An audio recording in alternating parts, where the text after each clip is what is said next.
Pendant les 8 mois de hautes eaux, les habitants du Tonlé Sap ne voient plus la terre ferme. Les bateaux des pêcheurs encombrent alors les canaux des villages et la pêche redevient l'activité principale. C'est l'époque où toute la vie locale se déroule à nouveau sur l'eau.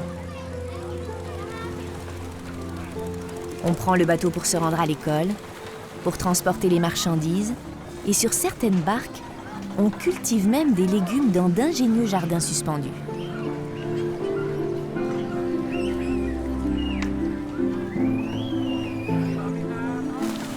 C'est aussi sur l'eau qu'habite la majorité des pêcheurs du Tonlé Sap.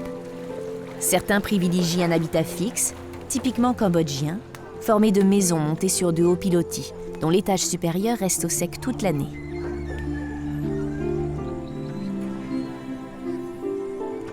Mais après Ktol, la plupart des familles ont choisi un habitat flottant d'origine vietnamienne, formé de barques et de radeaux amarrés entre eux. Comme leurs habitants, ces maisons-bateaux s'adaptent à la moindre variation du Tonlé Sap. Elles accompagnent le mouvement, montent et descendent au même rythme que le lac. C'est dans l'une de ces maisons flottantes que Kuyan vit depuis toujours. Comme beaucoup d'autres pêcheurs du Tonlé Sap, il élève des crocodiles du Siam dans des cages flottantes. Autrefois nombreux dans le lac, ces animaux sont aujourd'hui rares à l'état sauvage.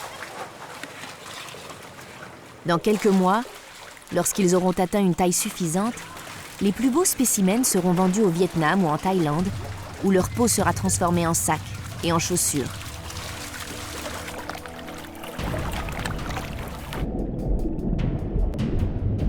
Mais les pensionnaires préférés de Kuyan ne sont pas les crocodiles. Ce sont des poissons d'élevage d'une taille peu commune, dont ils ne se sépareraient pour rien au monde. Ce sont des pangas, de grands poissons-chats qui peuvent peser de 50 à 70 kilos. Ceux-là, ils ont environ 5 ans.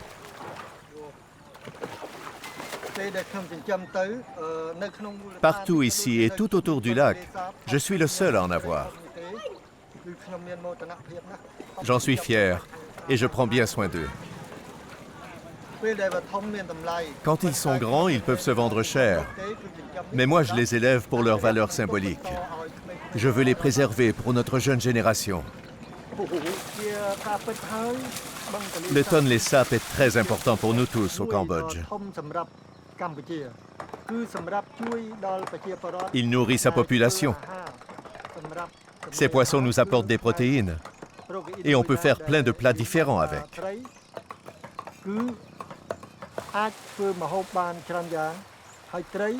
On vend notre pêche aussi bien au Cambodge que dans les pays voisins. Toute la population vit grâce au lac. L'eau continue à monter jusqu'au mois d'octobre. Quand elle atteint son plus haut niveau, seule la cime des arbres de la forêt inondée reste encore visible.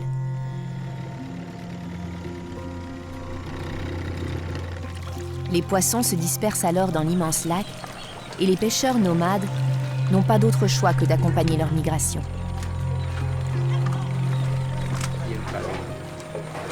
Il faut trouver un endroit où l'eau est moins profonde et où il y aura plus de poissons. Oui, les poissons sont devenus trop rares ici. Il faut que l'on bouge. Préparons-nous à partir au plus vite. En quête d'un meilleur lieu de pêche, la famille de Foxy s'apprête à lever l'ancre, emportant avec elle tout ce qu'elle possède. Le pêcheur et son fils amarrent ensemble le vivier à poissons, la maison et le précieux jardin flottant.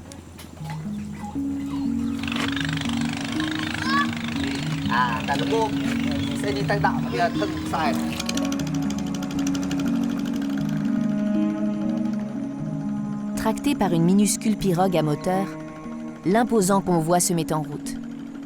C'est le bon moment pour partir, car les tempêtes rendront bientôt la navigation périlleuse.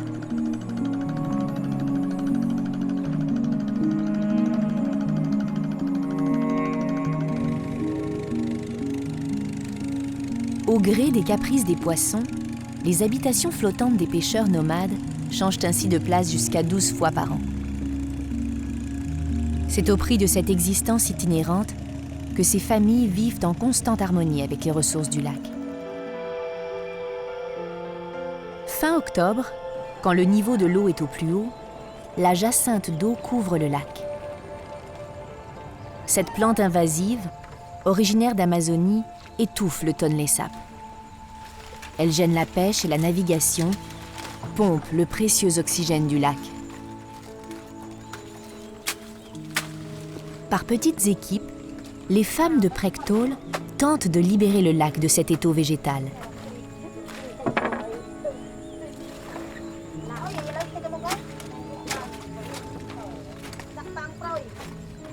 Elles fauchent les jacinthes par brassées entières.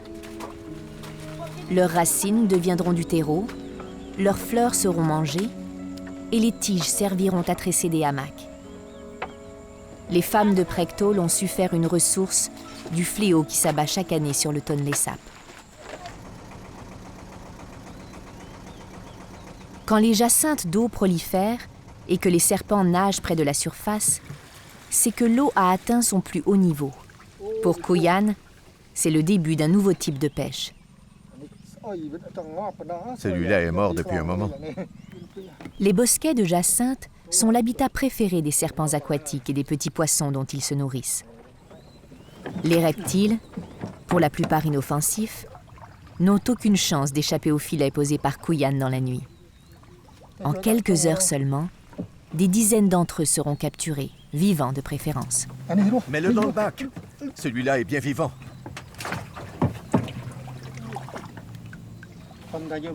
Les milliers de serpents prélevés chaque jour dans le tonlé sap ne sont pas destinés à varier le menu des pêcheurs, mais à nourrir leurs précieux sauriens. C'est au menu des crocodiles que le serpent remplace le poisson en cette saison. Des milliers de serpents aquatiques disparaissent ainsi chaque année dans le ventre des crocodiles d'élevage du tonlé sap. C'est la pêche aux serpents la plus importante au monde.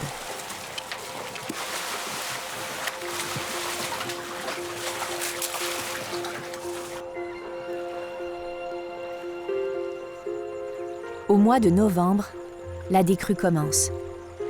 Le phénomène, qui a débuté il y a 5 mois, est en train de s'inverser.